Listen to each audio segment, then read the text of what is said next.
Hello my dear students, आज हम आपके लिए एक नई क्लास लेकर के आए हैं जिसका नाम है उपसर्ग और प्रत्यय।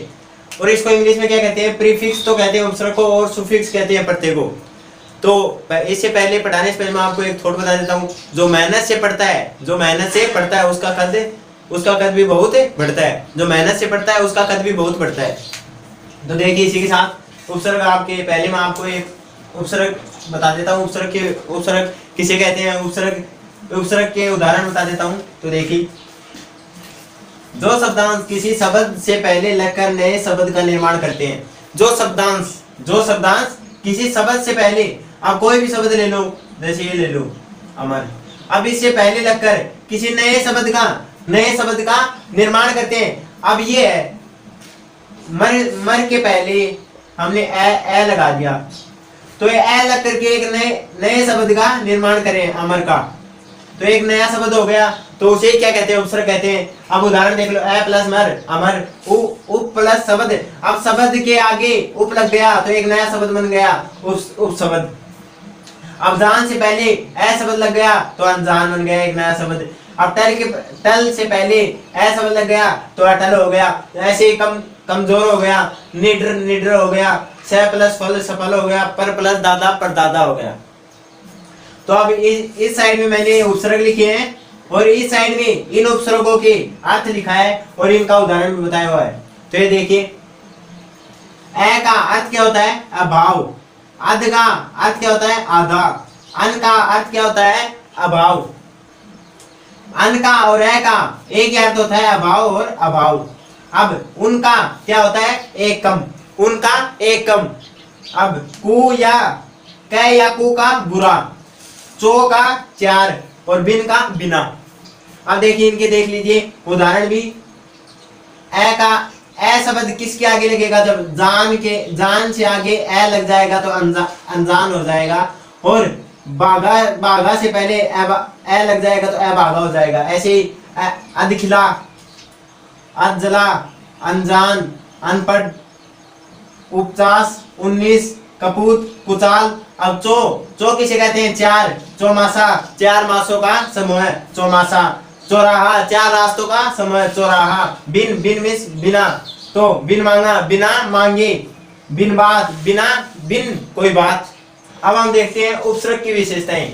इससे पहले मैं आपको एक बात बताता हूँ कि आपको ये वीडियो अच्छी लगी है तो लाइक जरूर करना, और आगे आने वाली मजेदार वीडियो का आनंद उठाने के लिए सब्सक्राइब भी कर देना, और मैं आपको कैसा पढ़ा रहा हूँ इसके लिए कमेंट भी करना। तो अगर आप इन सभी को एक बार समझ लोगे अच्छे से तो आपको इन उपसर्ग और प्रत्यय में कोई भी समस्या नहीं आने वाली। तो देखिए उपसर्ग की विशेषताएं। उपसर्ग शब्दांश है। उपसर्ग क्या है? शब्दांश है। उसका समांतर अर्थ नहीं होता। इसका क्या नहीं होता? समांतर अर्थ नहीं होता।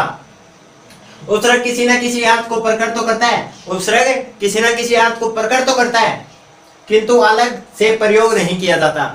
लेकिन अलग से प्रयोग उसे नहीं किया जाता। किसको? अर्थ को। यह किसी शब्द से पहले लगता है। यह किसी शब्द से पहले लगता है। अब देखिए अनजान, यह किसी शब्द से पहले तो लग रहा है, जान से पहले अनजान लग रहा है, अन लग रहा है, तो यह किसी शब्द से पहले लगता है। यह शब्द से जुड़कर उसका अर्थ बदलता है। अब यह किसी शब्द से जुड़कर उसका अर्थ बदल देता है। तो देखिए अमर है, अब मर से पहले ए जोड़ दिया इसमें, तो ये अमर हो गया। तो मर तो मृत्यु हो गई, अमर महान हो गया। तो ए ने न का भाव को प्रकट किया है। ए ने न का भाव को प्रकट किया है। तो ये आपका उपसर्ग हो पूरा ही कंप्लीट हो गया। उपसर्ग में कुछ नहीं समझना है ज्यादा उसकी परिभाषा देख लो अच्छे से, तो आपको ये उपसर्ग पूरा समझ में आ जाएगा। तो आपका जो उपसर्ग है वो हो गया कंप्लीट। अब हम देखते हैं प्रत्यय को इंग्लिश में क्या कहते हैं? सुफिक्स। अब इसकी परिभाषा देख लीजिए। जो शब्दांश किसी शब्द के पीछे जुड़कर उसके अर्थ को बदल देता है, उसके किसको बदल देता है? अर्थ को बदल देता है, उसे क्या कहते हैं? प्रत्यय कहते हैं। अब जैसे एक उदाहरण देख लीजिए, लघु प्लस ता। अब ये ता है, ये इसके लास्ट में जुड़ रहा है। अब लघु तो हो गया ता, लघुता, दोनों क्या हो गए? दोनों मिलाकर क्या हो गया? लघुता। अब पाठ के आगे अक जोड़ दिया तो पाठक। अब भव के आगे अन जोड़ दिया तो भवन हो गया। अब ऐसे ही समाज के आगे इक जोड़ दिया तो सामाजिक हो गया, और गुरु के आगे तव जोड़ दिया तो गुरुत्व हो जाएगा। ये ऐसे ही श्री के आगे मति जोड़ दिया तो श्रीमती हो जाएगा, और श्री के आगे मान जोड़ दिया तो श्रीमान हो जाएगा। अब देखिए यहाँ पर मैंने कुछ प्रत्यय लिखे हैं और इस तरफ इनके उदाहरण भी लिखे हैं। तो देखिए आ का उदाहरण क्या होगा, देखा, तो इसमें दे प्लस में आ, देखा। और ऐसे ही प्यासा, प्यास प्लस में आ, ये क्या हो गया, प्यासा। ऐसे ही आई पर भी लड़ाई, चढ़ाई, आओ पर कमाऊ, खाऊ, आपा पर मोटापा और बुढ़ापा। और ऐसे ही पन पर भी बचपन और बड़प्पन, और हार पर होनहार। तो इसी के साथ ये होनहार वाला देख लो कैसे बनेगा, होन प्लस हार। तो इसके लास्ट में हार जुड़ गया, होन के आगे, होन के लास्ट में अगर हार जुड़ गया तो ये क्या हो गया, होनहार हो गया। प्रत्यय की विशेषताएं, प्रत्यय की क्या विशेषताएं होती हैं इनको समझ लीजिए, तो आपको इसमें प्रत्यय में कोई दिक्कत नहीं आएगी। अब पहले ये देखिए, प्रत्यय में तो क्या होता है कि शब्द के लास्ट में जो शब्द जुड़ता है तो एक नया शब्द बनाता है, और उपसर्ग में क्या होता है कि शब्द से पहले जो शब्द जुड़ता है तो वो एक नया उपसर्ग बनाता है। तो आप देखिए प्रत्यय की विशेषताएं, यह शब्दांश होता है, शब्द नहीं। यह क्या होता है, शब्दांश होता है, यह शब्दांश होता है, लेकिन क्या नहीं होता, शब्द नहीं होता। यह अकेला प्रयोग में नहीं आता, यह अकेला ही प्रयोग में नहीं आता। इसका अपना कोई अर्थ नहीं होता, इसका अपना कोई क्या नहीं होता, अर्थ नहीं होता, किंतु किसी शब्द के साथ लगकर अर्थ दे देता है। किंतु किसी शब्द के साथ लगकर अर्थ दे देता है। यह शब्द के पीछे लगता है, यह शब्द के कहां पर लगता है, पीछे लगता है। प्रत्यय तो शब्द के पीछे लगता है, और उपसर्ग कहां पर लगता है, प्रत्यय के उपसर्ग कहां पर लगता है, आगे लगता है शब्द की। तो प्रत्यय के प्रकार, प्रत्यय मुख्य रूप से दो प्रकार के होते हैं। पहला तो होता है कर्त प्रत्यय और दूसरा होता है तड़ित प्रत्यय। आप कर्त प्रत्यय किसे कहते हैं और तड़ित प्रत्यय किसे कहते हैं, इनकी परिभाषा और इनके उदाहरण देखते हैं।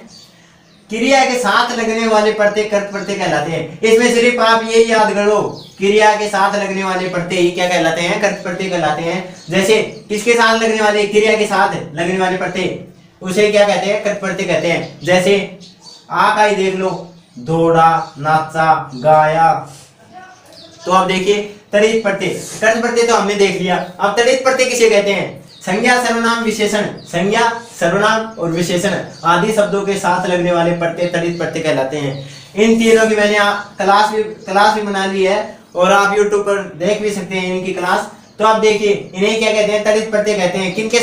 किन शब्दों के साथ लगने वाले, संज्ञा, सर्वनाम और विशेषण आदि शब्दों के साथ लगने वाले प्रत्यय को क्या कहते हैं, तड़ित प्रत्यय कहते हैं। जैसे पन, बचपन, लड़प्पन, बुढ़प्पन।